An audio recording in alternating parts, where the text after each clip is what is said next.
Meus irmãos, no último sermão nós vimos como o Senhor usou a perseguição para espalhar a sua igreja. E como o Espírito Santo levou o Evangelho de Jerusalém, saindo de Jerusalém, para a Judeia e para a Samaria, conforme a promessa de Cristo. Lá, nós vimos Pedro e João impondo as mãos sobre os novos crentes samaritanos. E o mesmo Espírito que desceu em Pentecostes, agora desce sobre aquele povo misturado, aquele povo que antes era rejeitado, apartado do povo de Deus. É, de fato, o cumprimento visível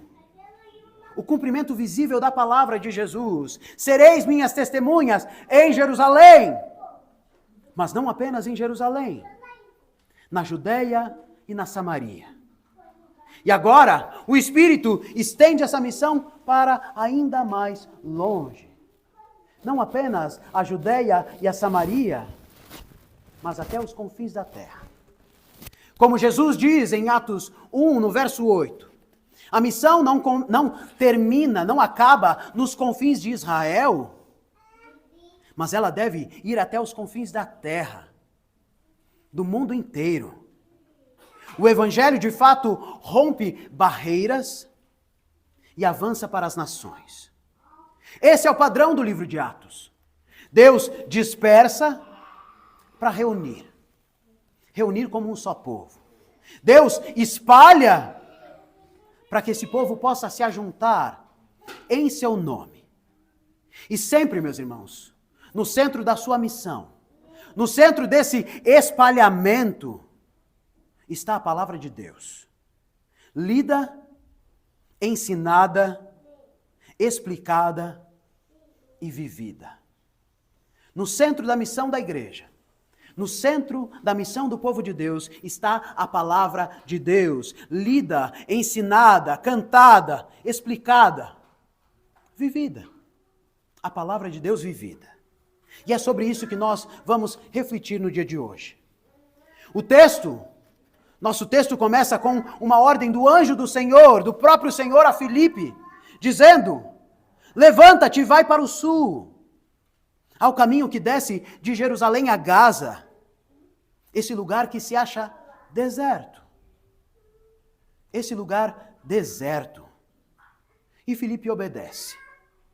Se no início do ministério de Jesus, o nosso Senhor é levado pelo Espírito, conduzido pelo Espírito ao deserto, para interagir com alguém que tentaria distorcer a palavra. Vejam só, no início do seu ministério, Jesus é levado pelo Espírito ao deserto para ser tentado por alguém que distorceria a palavra. Agora, esse mesmo Espírito leva Filipe também para o deserto. Mas não para ter um encontro com alguém que distorceria a palavra, mas para encontrar com alguém que desejava entendê-la de todo o seu coração. Alguém que desejava entender a palavra de Deus. Cabe lembrar que nas Escrituras, o deserto é um lugar de provação, um lugar de revelação, um lugar de transição. Israel passou pelo deserto, Elias foi sustentado no deserto, João Batista pregava no deserto, e agora é no deserto que Filipe encontra esse homem. Um homem em busca da verdade. Um homem querendo conhecer a verdade. Esse homem é um eunuco etíope. Alto funcionário da rainha Candace. E Candace não é o nome dela, mas é um termo utilizado. Alto funcionário da rainha Candace, encarregado de todo o seu tesouro. Ele é um homem poderoso, não é um homem qualquer, é um homem influente, um homem culto, mas de fato, era um homem incompleto. Ele havia subido a Jerusalém para adorar, mas conforme Deuteronômio 23, os eunucos não podiam entrar na Assembleia do povo de Deus. Portanto, aquele homem subiu a Jerusalém para adorar, mas ele não podia estar com o povo de Deus. Ele não podia entrar no templo para adorar ao Senhor. Ele não podia entrar na congregação de Israel. A lei o excluía da congregação. Ele é um estrangeiro, ele é um homem mutilado, alguém que carrega em si um sinal de maldição, um sinal de infertilidade, um sinal de separação. Esse é o homem que se apresenta diante de Filipe.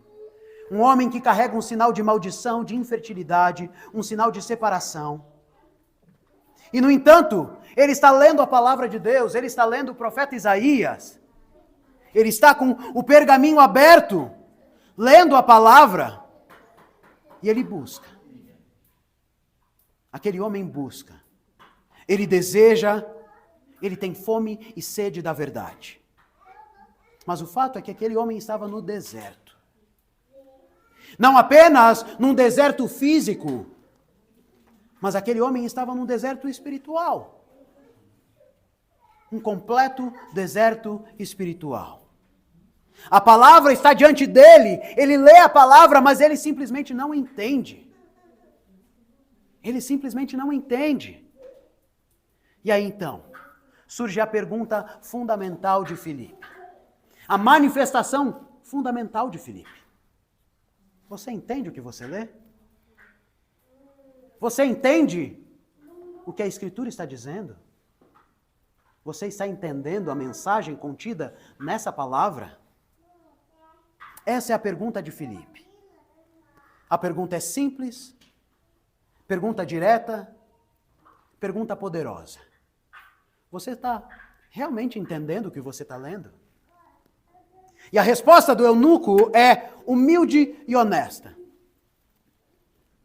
O eunuco não finge. Não, eu entendi mais ou menos, mas... enfim. A resposta do eunuco é simples e honesta. Como que eu posso entender se ninguém me explicar? Como eu posso entender se ninguém me explicar? Irmãos, essa é a postura de alguém que realmente deseja aprender. Não é a autossuficiência moderna que diz, só eu e a minha Bíblia, e a Bíblia é clara para mim. Eu não preciso de mais ninguém, eu não preciso da igreja, eu não preciso de Filipe, eu não preciso de irmãos para compreender as Escrituras, afinal ela é suficiente. E até uma acusação falsa de romanistas, etc., de que esse era o intuito de Lutero. Que cada cristão sozinho, isolado, interpretasse as Escrituras. Com certeza, o intuito de Lutero era que a igreja tivesse as Escrituras nas suas mãos, diante dos seus olhos, mas para interpretar, no meio da igreja. No meio da igreja. É assim que esse homem se comporta. Ele sabe que ele não é autossuficiente. Ele precisava da igreja, ele precisava de irmãos para compreender as Escrituras, e acima de tudo, ele precisava do Espírito Santo de Deus, que abre os nossos olhos, que abre a nossa mente, que abre o nosso coração. Ele precisava do Espírito Santo de Deus e da igreja na sua vida. Deus nunca quis um povo de autodidatas espirituais. Desde o início, Ele nos deu profetas, Ele nos concedeu mestres, Ele nos concede pastores, diáconos, presbíteros, Ele nos concede irmãos. Pais que ensinam seus filhos, mestres que explicam as Escrituras. Como Estevão fez diante do Sinédrio, como Pedro fez no Pentecostes, agora Filipe.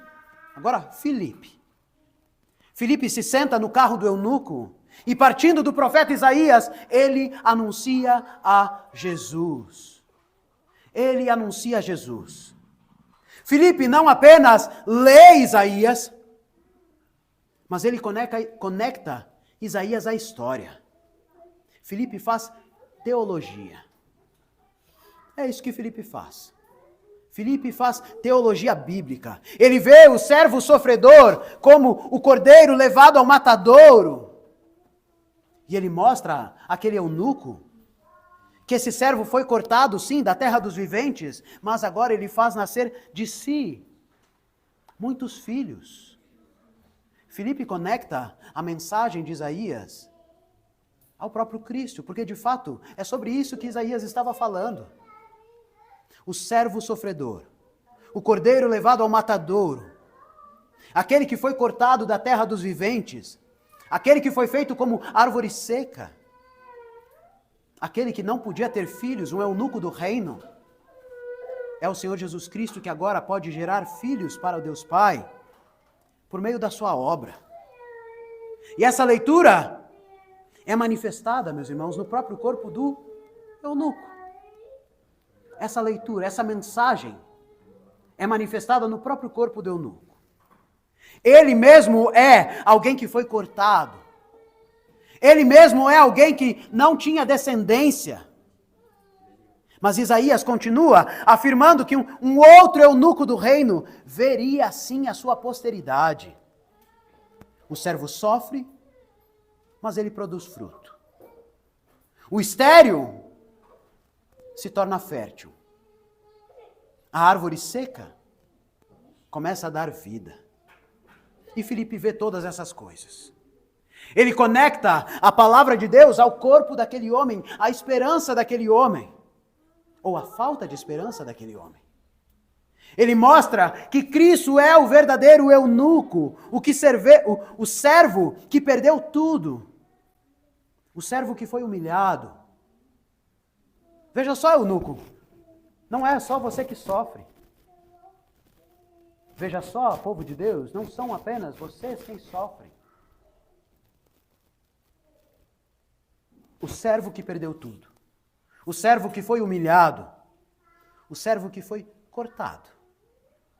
Filipe faz teologia diante daquele homem. Ele conecta histórias, ele enxerga padrões, e ele ensina o eunuco a fazer o mesmo. A fazer o mesmo. Não uma leitura pobre das Escrituras, mas uma leitura rica da Bíblia como um livro todo. A Bíblia como um livro todo contando a mesma história. Percebam, meus irmãos, a beleza dessa narrativa. O eunuco lê Isaías 53 e pergunta: de quem o profeta está falando? De quem o profeta está falando? E Filipe podia muito bem ter respondido: está falando de Jesus. Vou embora. Filipe poderia ter feito isso. De quem que o profeta está falando? Está falando de Jesus. Aceita Jesus aí. Não é isso que Filipe faz. O texto nos diz que Filipe vai além, o texto vai além. Diz que Filipe anunciou-lhe a Jesus a partir de Isaías. Temos essa capacidade, meus irmãos? Podemos olhar para o Antigo Testamento e enxergar a Cristo? Ou será que nós estamos limitados a João 3,16? Filipe, a partir de Isaías, anuncia-lhe a Cristo. Isso é pregação, isso é evangelização, isso é ensino. Filipe não joga uma resposta pronta. Ele conta uma história. Ele narra a história, a nossa história.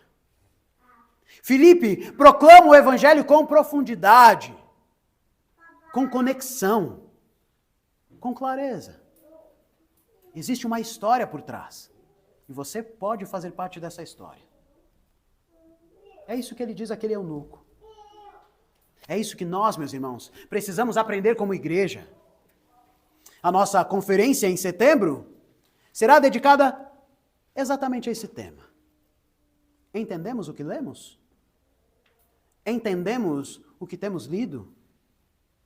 Porque de fato nós precisamos formar um povo que saiba ler as Escrituras como Filipe. Um povo que conheça as histórias.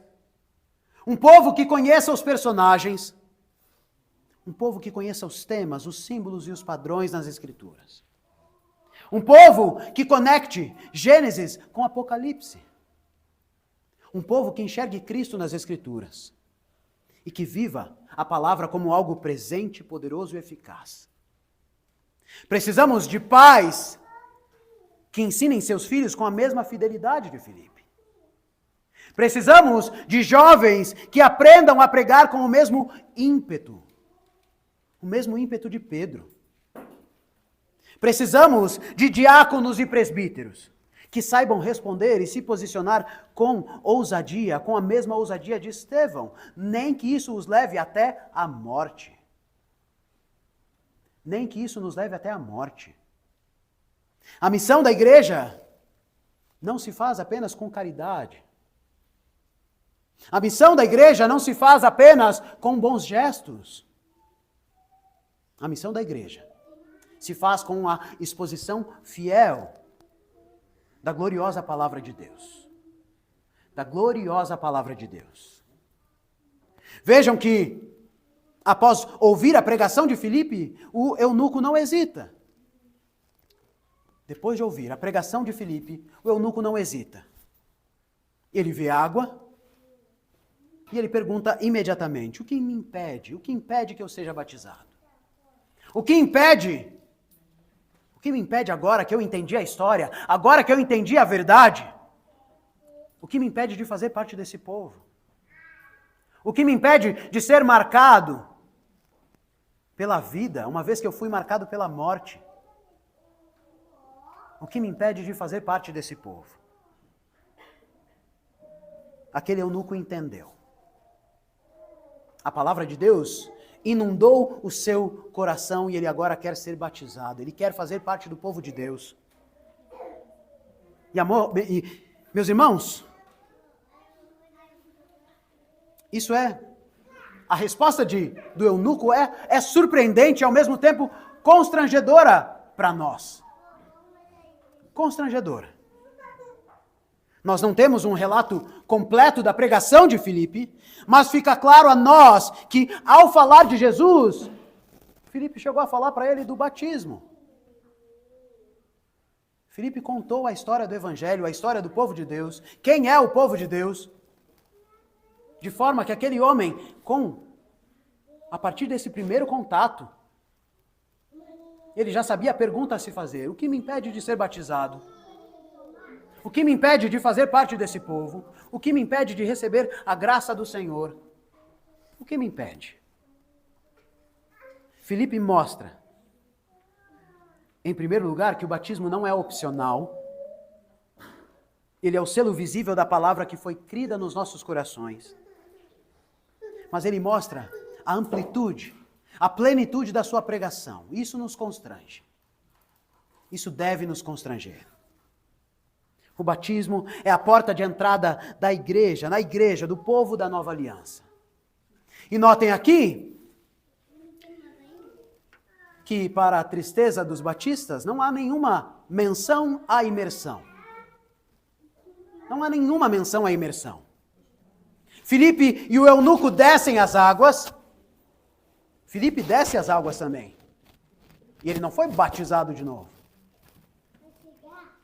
Ambos descem as águas, como era comum em qualquer rito de purificação, onde se recolhia a água, e Filipe então o batiza. A linguagem bíblica nunca estabelece o requisito de imersão. Em momento algum. Pelo contrário, se nós conhecemos a história de Deus, nós sabemos que quem foi imerso foram os inimigos de Deus. Dilúvio, Mar Vermelho, a imagem das águas afogando alguém é imagem de juízo. É isso que as Escrituras falam. O batismo verdadeiro, a imagem bíblica verdadeira, é aquela que é feita pelo Espírito Santo, derramada do alto, como no Pentecostes. Água derramada do alto como no Pentecostes. Como na travessia do Mar Vermelho, como no dilúvio. São águas que salvam o povo de Deus. São águas que vêm do alto. O batismo é o selo da nova criação iniciada. É a água viva sendo derramada em terra seca no deserto dos nossos corações. E de fato, se o eunuco fez a leitura correta e completa de Isaías, ele certamente viu a promessa do Senhor ao final do capítulo 52. Antes, obviamente, de Isaías 53. Isaías 52, onde o Senhor fala que ele aspergiria sobre as nações. E talvez seja por isso também que o eunuco faz essa pergunta a Filipe. Posso ser batizado? Posso ser aspergido? Uma vez que o Senhor prometeu que aspergiria sobre as nações, e não apenas sobre Israel. Posso eu, como um estrangeiro, posso ser aspergido, recebido, acolhido no povo de Deus, marcado como povo de Deus? O eunuco é enxertado. Aquele homem estava sendo feito um novo homem. Esse batismo transforma o eunuco em árvore frutífera. Um homem que era seco, um homem que era estéril, um homem que não tinha nome. É o eunuco da rainha. Agora ele recebe um novo nome. Agora ele recebe uma promessa. Aquele que era feito árvore seca, receberia um nome melhor do que filhos e filhas. É isso que diz Isaías 56.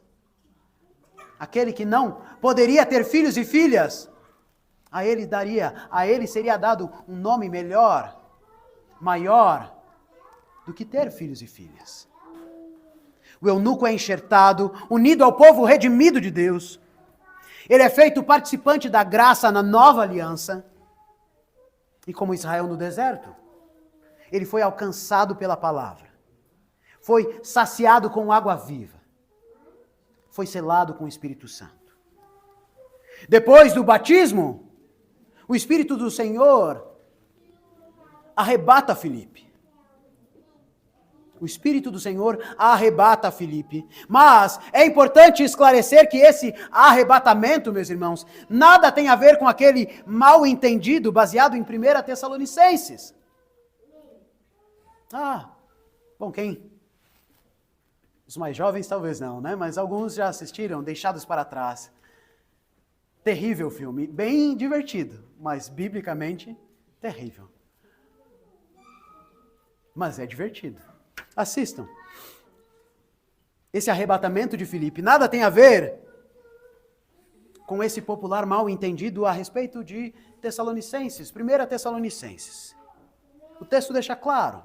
Filipe não foi tirado do mundo, mas ele foi levado a outro lugar do mundo. E levado para continuar a sua missão. No verso seguinte o texto diz: Filipe foi, de fato, transladado fisicamente e milagrosamente pelo Espírito de Deus para outro lugar, para continuar a missão da igreja, para continuar o trabalho da igreja. Ou seja, ele não foi arrebatado aos céus, não foi arrebatado espiritualmente, como numa experiência mística. Ele foi, de fato, levado pelo Senhor para outro lugar, a Azoto. O texto nos diz para onde ele foi levado. A cidade de Azoto, a serviço do reino. E o eunuco? O eunuco segue o seu caminho cheio de alegria. E novamente as Escrituras fazem questão, Lucas faz questão de destacar isso. Assim como aconteceu na cidade de Samaria, que o povo, depois de ouvir o Evangelho, foi tomado de alegria, não tomado de preocupações, não tomado de insegurança, não tomado de incertezas. O povo, quando ouviu o Evangelho, recebeu o Evangelho, o povo foi tomado de alegria. Alegria. Assim como aconteceu na cidade de Samaria, agora acontece com esse homem. Agora ele tem a palavra de Deus. Agora ele recebeu a Cristo. Agora ele faz parte de um novo povo, uma nova família. De fato, uma família que ele não teve. E ele volta à Etiópia como testemunha. De fato, Essa é a verdadeira religião de matriz africana. A nossa fé. A fé cristã. Ele volta à Etiópia como testemunha. O eunuco é agora como José no Egito, como Daniel na Babilônia. Ele é agora um conselheiro real. Um homem cheio do Espírito Santo de Deus, alguém que carrega o nome do Senhor diante dos reis, diante daqueles que governam o mundo. Vejam só a posição que lhe é dada. Ele volta para o seu lugar para agora anunciar a palavra diante da rainha, diante da nação. Notem, meus irmãos, como a Bíblia conecta as histórias. O eunuco agora é como Moisés no deserto, como Israel saindo do Egito. Ele é como o salmo que nós cantamos. Um homem que medita na lei do Senhor, que é plantado junto às águas, como uma árvore, e que agora começa a dar frutos no tempo apropriado. Não é isso que cantamos? Quão bem-aventurado é. O homem bem-aventurado é aquele que medita na lei do Senhor. É plantado, é como uma árvore plantada junto às águas do batismo, e começa a dar frutos no tempo certo, no tempo apropriado. Ele é um justo que conhece o Senhor no caminho. E tudo isso, meus irmãos, começa de maneira muito simples. Tudo isso começa com uma pergunta. Você realmente entende o que você lê? Você entende o que você está lendo? Você entende com as lentes das Escrituras, da teologia bíblica? Ou você só quer sistematizar doutrinas? Ou você ignora? Não, porque eu não preciso nenhum conhecimento. Como se você não precisasse conhecer o seu Senhor. Tudo isso começa com a palavra, tudo começa com uma pergunta: entendes o que lês? E nós, meus irmãos, temos entendido o que temos lido? Como igreja, nós precisamos ser e formar um povo que entenda o que lê, para que nós possamos ler o mundo, e para que nós possamos trazer luz para esse mundo que não sabe ler absolutamente nada. Um mundo analfabeto, que não sabe ler os tempos, não sabe ler a história, não sabe ler as suas próprias vidas, não sabe ler nada. Como igreja, nós precisamos ser e formar um povo que entenda o que lê. Um povo que, mais do que simplesmente sistematizar doutrinas, seja capaz de enxergar padrões, símbolos, reconhecer personagens, conhecer os personagens e compreender a história que está sendo contada. A história da qual nós fazemos parte. A nossa história. Essa é a nossa árvore genealógica. Essa é a história dos nossos pais. Precisamos ser um povo que leia Isaías e enxergue a Cristo. Precisamos ser um povo que leia Atos e veja a igreja na história do eunuco. A igreja na história do próprio eunuco. Precisamos ser um povo que lê Gênesis e entende o batismo. Um povo que lê Gênesis e entende o batismo nas águas da nova criação. Precisamos de homens e mulheres como Filipe, dispostos a se aproximar dos outros e perguntar: que ótimo que você está lendo a Escritura, mas você entende o que você lê? Você está entendendo o que as Escrituras estão afirmando? E quando alguém responder a nós que precisa que alguém o explique, que nós estejamos prontos. É isso que nós precisamos ser. É isso que nós precisamos fazer. Não apenas perguntar: você entende o que você está lendo? Ah, não entendo. Ok, procura aí no Google. ChatGPT, resposta do ChatGPT. Quando alguém lhe perguntar, ou quando alguém afirmar que não entende o que lê, que você esteja pronto. Pronto com as Escrituras na mente, pronto com o Espírito Santo no seu coração e pronto com Cristo diante dos seus olhos. Que nós estejamos prontos. Prontos com as Escrituras na mente, com o Espírito Santo no coração e com Cristo diante dos nossos olhos sempre. Sempre. Assim, meus irmãos, quero concluir com 3 exortações finais, 3 encorajamentos à igreja. E o primeiro dele é que peça ao Senhor que abra os seus olhos para enxergar as Escrituras como concebidas por Ele, junto dos seus irmãos.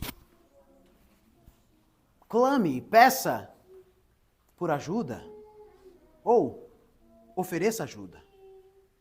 Ofereça ajuda. Peça ao Senhor que abra os seus olhos para enxergar as Escrituras como concebidas por Ele. Não leia as Escrituras como se a Bíblia fosse uma enciclopédia Barça. Ou como se ela fosse o manual da sua nova air fryer. A Bíblia não é isso. A Bíblia não é um mero catecismo, onde você vai abrir ali a pergunta de número 5 e eu leio a resposta. Não é isso.